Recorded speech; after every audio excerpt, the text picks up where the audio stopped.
Aeon. Oh, Aeon, okay. Oh, right, yep. So Looks going like we're into getting game right one, into it. yep. Interesting choice for stage pick.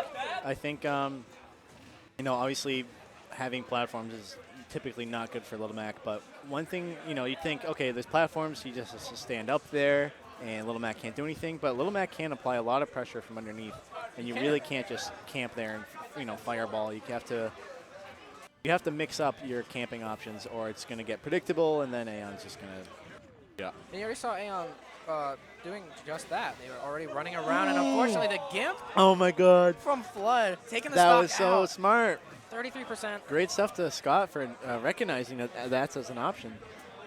That might be why we see his Mario instead of his Luigi, who's a little bit known for it, that he knew he could just use the Flood and kill Mac.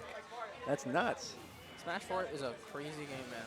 It absolutely is. And And Mac is even a that's crazy tough because character. we pretty much know that Mac's going to stay grounded. And so Scott can just use that in space. Yeah, Cute not Mario going down without a combo. fight, though. Don't have that side B saying, dealing with your day one Mario stuff today. Aeon with the KO punch on deck now. Definitely going to be probably trying to save it for the next stock. Oh, no, Ooh, he went for it. I think he was trying to read the roll on top platform. But real quick about the KO punch, it's really, honestly, it sounds silly, but one of my favorite things to watch as a commentator because you most of the time see such a great shift in playstyle from the enemy. Because they become so defensive or sometimes even so hyper aggressive to either get the KO punch offline or they curl up and they turtle really hard because they're so scared to get hit by it. And most of the time, that's when they fail. But Scott not failing today. He's taking game one. It's the most extreme. I mean, it's very similar to like Cloud with Limit, that can you know be almost an instant kill, or like smaller versions of that, or like Samus with a charge shot and things like that, where like you see that they have this relatively quick move on deck that can really change the entire pace of the game. You have to respect it.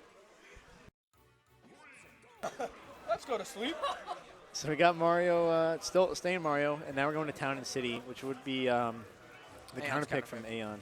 Which I am definitely happy they went with this kind of a stage choice. I'm really mostly questioning the choice on Battlefield Game 1, especially against Mario being such a ridiculously combo-heavy character.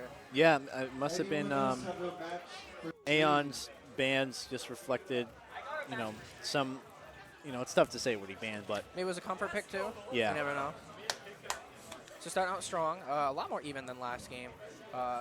Scott is managing to get in a lot less, which is really good for Mac. He's kind of just playing more. When we have this transformation effectively of the stage, it's just FD. All right, he's getting a little overzealous with these hydro pump cheat flood. Sorry. Yeah, I mean, I guess it's safe for Scott to do. There's almost no reason not to. It's just, you know, what's he trying to accomplish exactly? Like there, that makes sense. He's trying to go, oh, Aeon just whiffing that. I think, you know, Scott was not just going to let that walk hit. into it. Yeah. I admire the attempt, though. He's trying to bait in an approach and then just stuff him, but This could be, nope, not quite. we got a lot more even in the first game. One good hit from Mac, a smash attack, even in the middle of the stage, I think, is going to do it, especially off smash. Absolutely, yeah. Mac has very powerful attacks. And the armor on it, too. It might come Like through. that? Like that. There you Yep. go. F smash taking it. Aeon with a lead now. A little bit of rage to give him the extra oomph to seal off that stock. Collection. Starting to see a complete turnaround from game one. Really great adjustments coming out from Aeon. Yeah, his movement's looking pretty crisp. Oh, questionable my side God. B, and Scott punishing it very hard.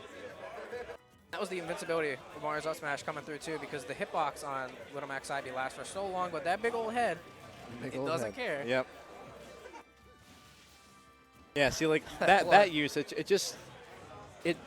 Scott recognize. Oh, the up B almost taking it. Scott recognizing that, you know, Mac's approaching, you can just push him out and give him like a second chance in a way. That up B is very strong and could kill soon.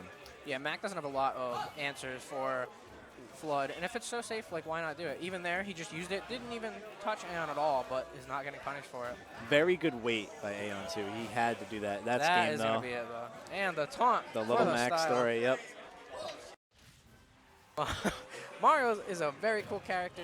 Y'all know I love him. He's my homeboy. Yep.